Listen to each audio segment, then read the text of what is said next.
नमस्कार, आप देख रहे हैं बिग फाइट लाइव और आपके साथ हूं मैं डॉक्टर जयंती मिश्रा। नया वक्फ कानून देश भर में लागू हो गया है। वक्फ कानून लागू होने के बाद कश्मीर से लेकर बंगाल और बिहार तक सियासत गर्मा गई है। विपक्ष खुलकर कानून के खिलाफ आ गया है। गुजरात अधिवेशन में राहुल गांधी ने वक्फ कानून को फ्रीडम ऑफ रिलीजन और संविधान पर आक्रमण बताया। तो वहीं पश्चिम बंगाल की मुख्यमंत्री ममता बनर्जी ने कहा कि नया वक्फ कानून पश्चिम बंगाल में लागू नहीं किया जाएगा। एक कार्यक्रम में ममता ने कहा कि चाहे कोई गोली मार दे, बंगाल में धर्म के नाम पर बंटवारा नहीं होगा। जियो और जीने दो, यही हमारा रास्ता है। इधर जम्मू कश्मीर विधानसभा में वक्फ बिल को लेकर तीसरे दिन भी जोरदार हंगामा हुआ। विधानसभा में नेशनल कॉन्फ्रेंस और भाजपा के विधायकों के बीच हाथापाई की नौबत हो गई। विधानसभा के बाहर आम आदमी पार्टी और बीजेपी नेता भिड़ गए। बिहार में वक्फ बिल को लेकर आरजेडी ने पोस्टर वॉर एक और शुरू कर दी है। उन्होंने नीतीश कुमार के खिलाफ पोस्टर्स चस्पा किए। तो वहीं वक्फ बिल को लेकर देश के अलग अलग शहरों में प्रदर्शन का दौर जारी है। साथ ही सुप्रीम कोर्ट में भी कई याचिकाएं दायर की गई। तो बात आज इसी मुद्दे पर कि वक्फ कानून किसकी आजादी पर आक्रमण है।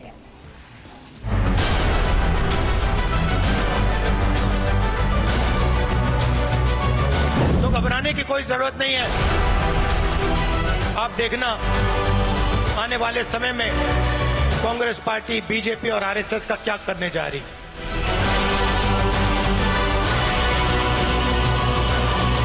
राहुल जी, कुछ तो शर्म करें आपके लोग। भारत बहुत बड़ा है।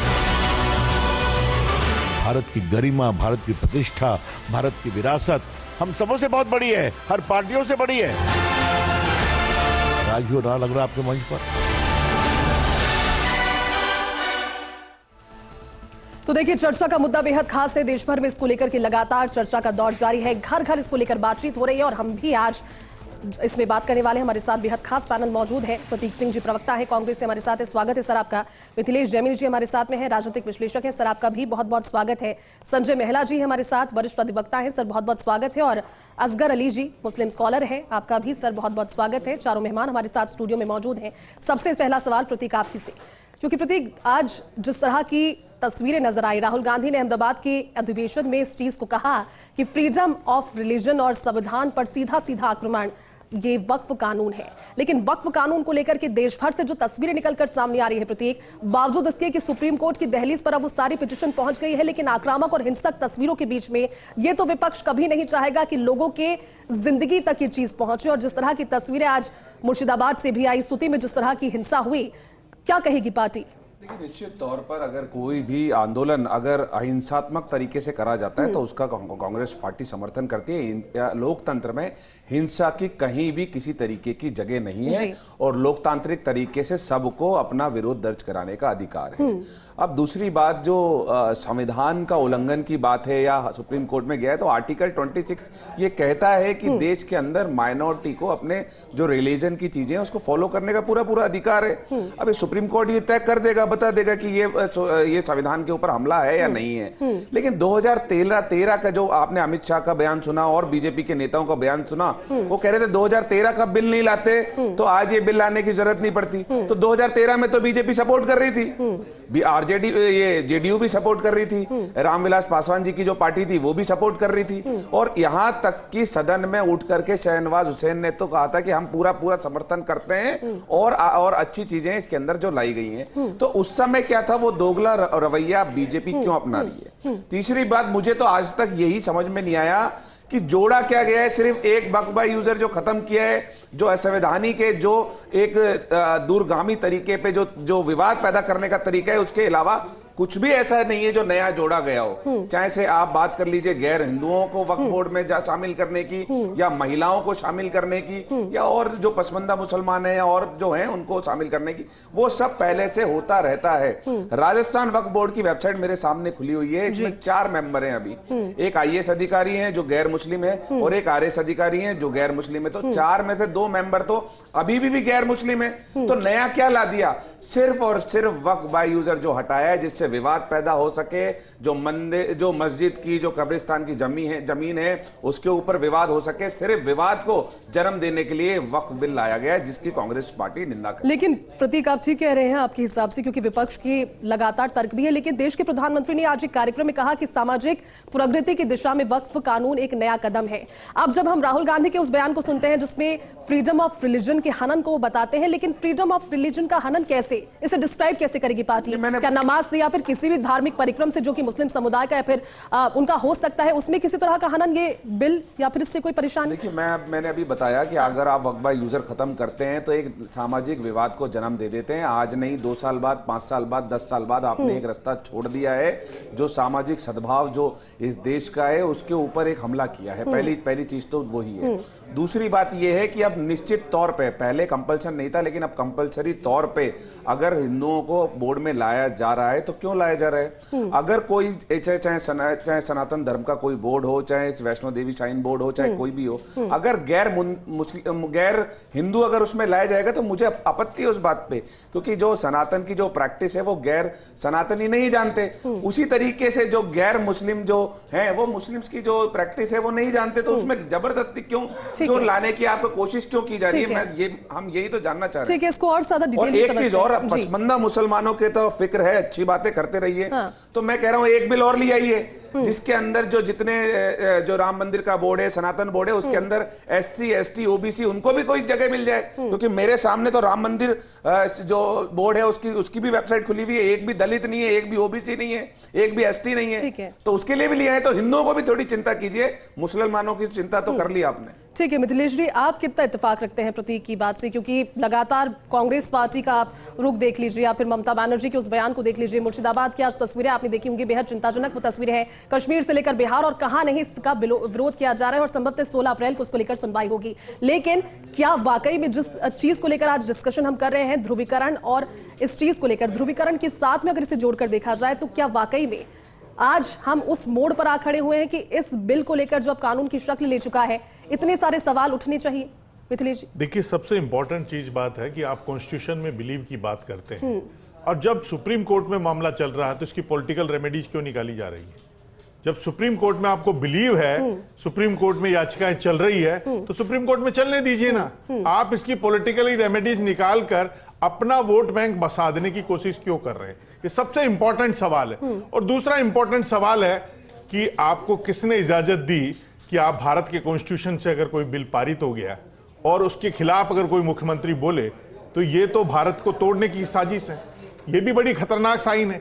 और सबसे इंपॉर्टेंट बात है कि राहुल गांधी जी तो उससे भी आगे निकल गए, वो तो कह रहे क्रिश्चियनों के मामले में और बोल रहे हैं कि आने वाला नंबर क्रिश्चियनों का। तो आप इस देश में सरकार को कहीं आप डीएस्टेबलिशन करने की तो कोशिश नहीं कर रहे हैं। तो सबसे इंपॉर्टेंट चीज है, आपको बिलीव है तो जाने दीजिए ना, सुप्रीम कोर्ट आने दीजिए फैसला।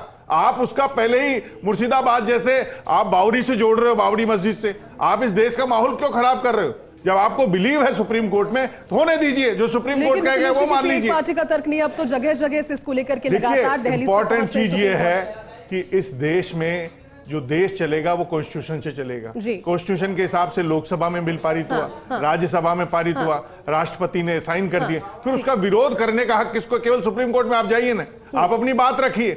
राम मंदिर बना, जब कई कांग्रेसी नेताओं ने बयान देते हैं कि यहाँ तो वो बननी चाहिए, साहब धर्मशाला स्कूल बननी चाहिए थी, हॉस्पिटल बनना चाहिए था। देखिए, मिथिलेश जी कह रहे हैं कि कॉन्स्टिट्यूशन से पास हुआ, तो 2013 का बिल भी तो कॉन्स्टिट्यूशन से पास हुआ था। फिर अमेंडमेंट करने का पावर कॉन्स्टिट्यूशन देता है ना, आपने किए ना अमेंडमेंट। क्यों बोल रहे हैं कि वो खराब था? फिर क्यों बोल रहे खराब था? देखिए, अमेंडमेंट करिए, ये मत बोलिए फिर वो खराब था। अगर कानून के हिसाब है तो फिर ये मत बोलिए कि इमरजेंसी क्यों लगाई गई। इमरजेंसी भी कभी संविधान को इस्तेमाल करके लगाई गई थी। फिर आप ये भी मत बोलिए कि इमरजेंसी खराब थी, वो भी संविधान का इस्तेमाल करके तो लगाई गई थी। देखिए, गलत है वो, उसमें कांग्रेस के साथ गलत है क्या वो बात? आप बताइए 1953 का संशोधन तो नेहरू के समय हुआ था, तो उसको लेकर के सवाल, 1995 के संशोधन में सवाल नहीं, तो 2013 के माफ कीजिएगा संशोधन में किस तरह से फिर सवाल उठाए जा रहे हैं, किस बिना पर सवाल उठाए जा रहे हैं? मैं यही तो बोल रहा हूं कि 2013, अगर मिथिलेश जी कह रहे हैं कि ये तो संवैधानिक तरीके से पास हुआ है, तो 2013 भी संवैधानिक तरीके से पास हुआ था, तो 1995 संवैधानिक तरीके से पास हुआ था। और इस देश में इमरजेंसी क्या क्रिटिसाइज करते हैं, वो भी संवैधानिक तरीके से ही लगाई गई थी। तो फिर आप क्यों क्रिटिसाइज कर रहे हैं? फिर सबको आप बहुमत के आधार पर सब कुछ एक्सेप्ट करते करते जाइए, ठीक फिर है, जो भी होगा। और दूसरा जो क्रिश्चियन की बात अभी कह रहे थे वो हमने नहीं करी, वो ऑर्गेनाइजर में आरएसएस का जो मुखपत्र है ऑर्गेनाइजर उन्होंने लिखा है। तो आप जाकर के आरएसएस वालों से पूछे, मिथिलेश जी हमसे मत पूछिए। ठीक है, प्रतीक लौटेंगे हमारे साथ में, क्योंकि हम बात करें बेहद महत्वपूर्ण है इसे बारीकी से समझना। संजय महिला जी वरिष्ठ अधिवक्ता है। सर, वक्फ नया कानून अब जो कि संशोधन के बाद में लगातार इतने घंटे की बहस और उसके बाद में भारतीय जनता पार्टी का ये कहना है, एनडीए की सरकार का कहना है कि 2025 के शुरुआती 100 दिनों में एक बड़ा काम करके दिखाया, लेकिन राजनीतिक प्रभाव से अगर इसे हटकर देखा जाए तो वाकई में कानून अब क्योंकि बन चुका है और सुप्रीम कोर्ट की दहलीज पर 16 अप्रैल को शायद सुनवाई होगी, क्या तर्क रह सकता है? अगर बिंदुवारी से समझने की कोशिश की जाए तो क्या ये तर्क किसमें अधिकारों का हनन हो रहा है, इसमें अधिकारों के हनन से जोड़कर किसी भी तरह का डर अगर है तो उसे थोड़ा सा क्लैरिफाई कीजिए सर। देखिए मैडम, सबसे पहले मैं आपको ये बताऊं कि ये जिस बिंदु के ऊपर अपन चर्चा कर रहे हैं, आज से पहले जब ये बिल संशोधन बिल लोकसभा में जब आया गया जी, तो संविधान की प्रक्रिया को अपनाते हुए ही जेपीसी में मामला भेजा गया।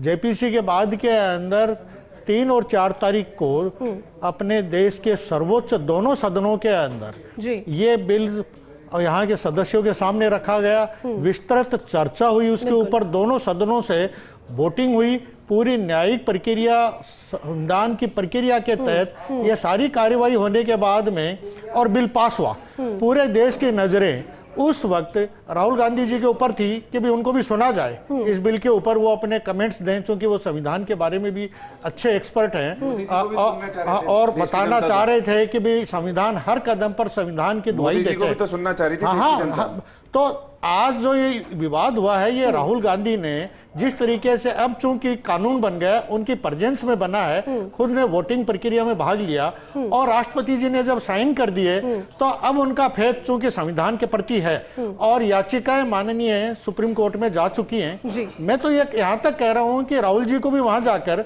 अपना पक्ष व्यक्तिगत रूप से उपस्थित होकर और प्रस्तुत करना चाहिए।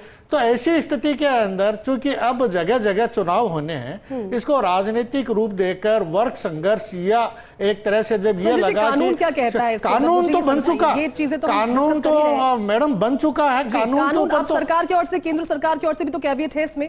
नहीं, कोई कहीं दूर दूर तक की कोई खामियां नहीं है। कैविएट सर, कैविएट सरकार ने जो अमेंडेड बिल पास करके राष्ट्रपति जी के साइन हो गए, आर्टिकल 26 के तहत बार बार इसकी दुहाई दी जा रही है कि आर्टिकल 226 का अतिक्रमण है।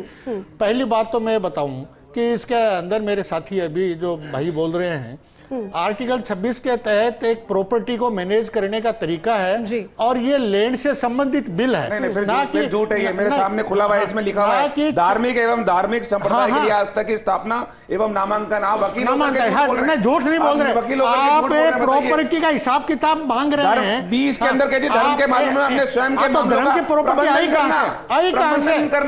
कहां से? आप बोल रहे 9,40,000 के झूठ बोलने। अरे महाराज सुनो तो सही, आप रुको, 9 मत बोलिए। चलो ठीक है, 9,40,000 एकड़ प्रॉपर्टियां कहां से आई है? 8,70,000 परिसंपत्तियां कहां से आई है? तो इसका हिसाब किताब देना भी नहीं, वो तो अमित शाह ने बोला ये रेसिप्रोकल तो होगा ही नहीं, तो हिसाब किताब तो मांग ही नहीं। बताइए, आप कुछ और बोल रहे हैं, मेरी बात कुछ और बोल रहे हैं। ठीक है, आप लौटेंगे लेकिन पूरी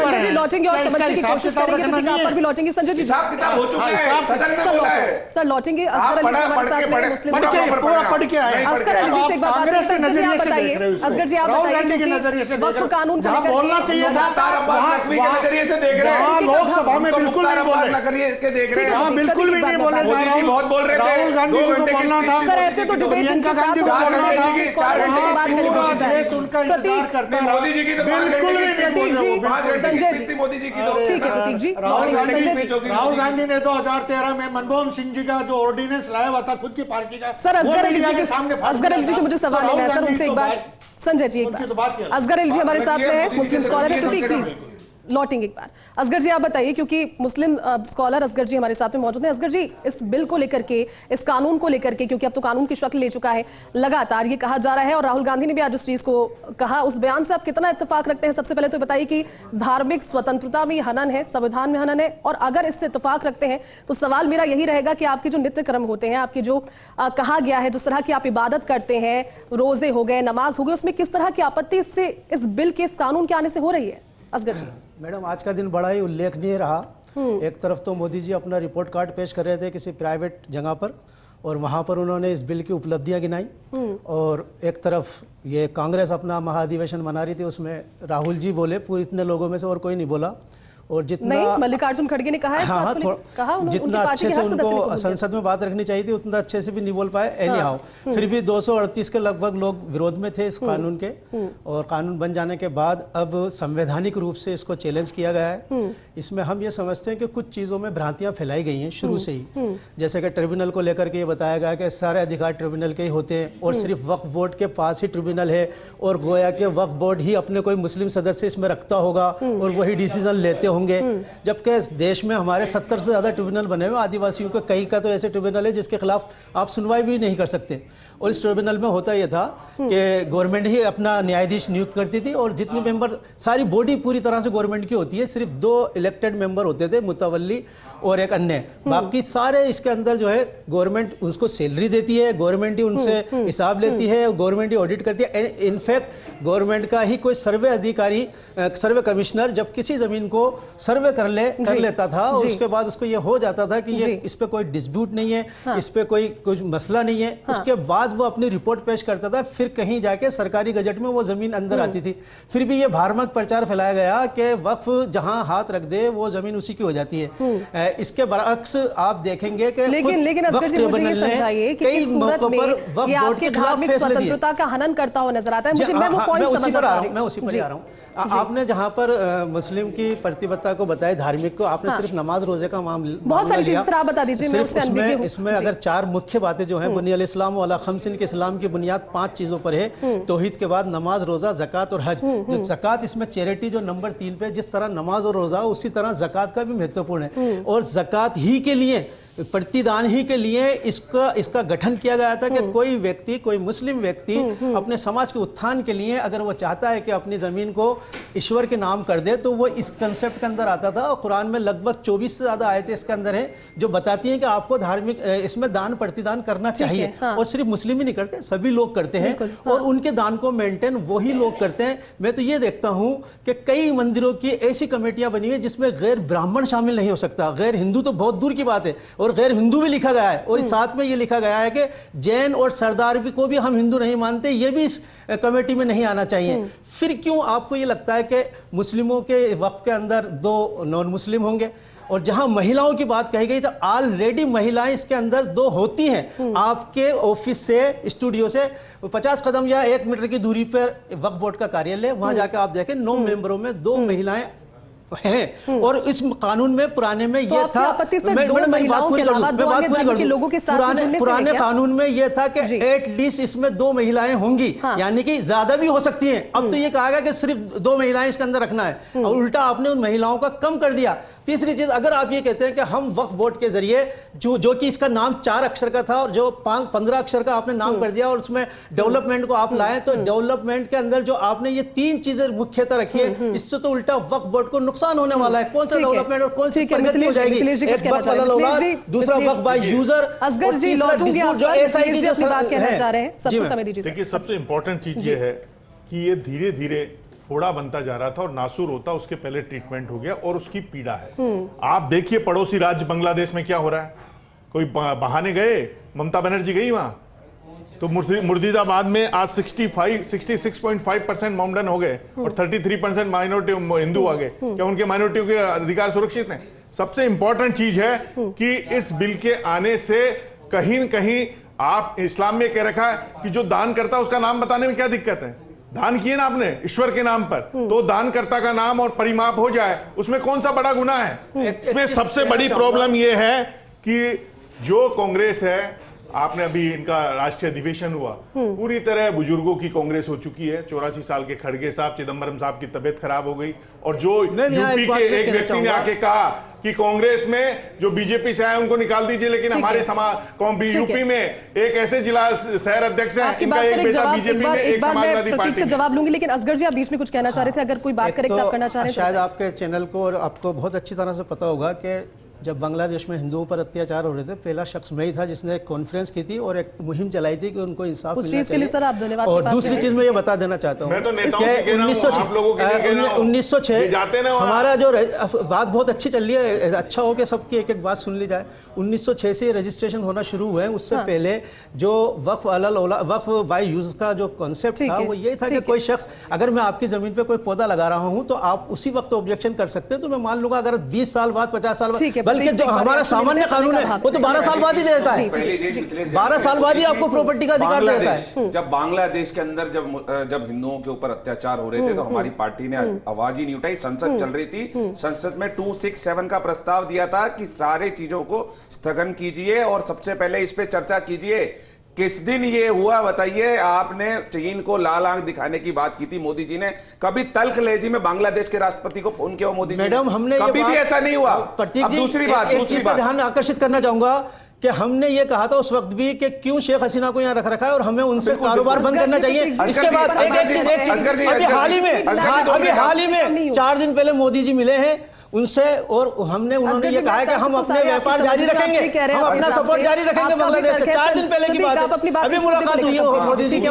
दूसरी बात ये कह रहे थे मिथिलेश जी की जो वक्फ कर रहा है उसका नाम पता क्यों नहीं पता होना चाहिए, तो मैं आपको बता दूं 8 नवंबर 2019 के अंदर उस समय के तत्कालीन जो अल्पसंख्यक के मामला के मंत्री थे मुख्तार अब्बास नकवी, उन्होंने सदन में कहा था कि 99.98% संपत्ति का डिजिटलाइजेशन हो चुका है, सारी इंफॉर्मेशन हमारे पास उपलब्ध है। तो जब सारी चीजें पहले से उपलब्ध है तो भ्रम क्यों फैलाया जा रहा है? मतलब मुझे ये समझ में नहीं आ रहा कि आज भी भ्रम फैला रहे हैं कि नाम क्यों नहीं बता रहे, डिजिटलाइजेशन क्यों नहीं, पहले से ही वो इंफॉर्मेशन है। आज भी वरिष्ठ पत्रकार यहाँ आकर के सिर्फ भ्रम फैलाने का काम कर रहे हैं। और ये सुप्रीम कोर्ट में कर देना ना, सुप्रीम कोर्ट का दूध पानी का पानी कर देगा। अच्छा, उससे पहले तो पॉलिटिकल रेमेडी करके देश का माहौल मत बिगाड़िए। सुप्रीम कोर्ट में हलफनामा दिया है, इस मुल्क को सुप्रीम कोर्ट में हलफनामा दिया था कि हमने 100% संपत्ति का डिजिटलाइजेशन हो चुका है। माहौल क्यों बिगाड़ रहे हो? फैलाते हैं यहाँ मुल्क का माहौल हर डिबेट में आकर के सिर्फ भ्रम फैलाते हैं और कुछ भी नहीं है, सिर्फ हिंदू मुसलमान करने आते हैं। देखिए सबके अपने अपने तर्क है। संजय जी आप मुझे बताइए, क्योंकि अब बात पहुंच गई है कानून के दायरे में और कानून के दायरे में ये सभी जानते हैं कि जो भी फैसला होगा वो निष्पक्ष होगा और उसे मानना पड़ेगा। 16 अप्रैल का इंतजार है। इस मामले के लिए काफी याचिकाएं माननीय उच्चतम न्यायालय में जा चुकी हैं। अब पूरे देश को, चूंकि वो जो याचिकाएं वहां पर है उनकी अब जल्दी सुनवाई होगी और माननीय उच्चतम न्यायालय का भी जल्दी वर्डिक्ट आ जाएगा। कानून बन चुका है, विधि प्रक्रिया के तहत वह देश की शीर्ष संस्था ने कानून बनाया है, तो उसके अंदर तो आप और हम यहाँ पर अब गुंडोज के ऊपर, हाँ यस आपने बिल्कुल सही कहा। तो अब उस आधार के ऊपर चूंकि अब सुप्रीम कोर्ट में है तो अब जल्दी इसका ये चैप्टर भी जल्दी क्लोज हो जाएगा, क्योंकि अब इस जो संशोधन बिल आया है सुधारात्मक रूप से इसकी जितनी तारीफ की जाए उतनी कम है, मेरा ये कहना। चलिए ठीक है, आप सभी का बहुत बहुत शुक्रिया हमारे साथ जुड़ने के लिए। देखिए मुद्दा बहुत खास था क्योंकि जुबानी बयानबाजी का दौर लगातार जारी है। दूसरी ओर देश के अलग अलग हिस्सों से अब हिंसा की खबरें सामने आने लगी है, लेकिन इसी बीच सबसे बड़ी बात यह है कि सुप्रीम कोर्ट में लगातार इस चीज को लेकर के याचिकाएं दायर हो रही है और संभवतः 16 अप्रैल को उसको लेकर के सुनवाई होगी। सभी की नजर उस सुनवाई पर है कि आखिरकार सुप्रीम कोर्ट का इस पर क्या तर्क और क्या बातें निकलकर सामने आती है। चलिए बिग फाइट लाइव में अभी के लिए बस इतना ही। दीजिए पूरी टीम को इजाजत। नमस्कार।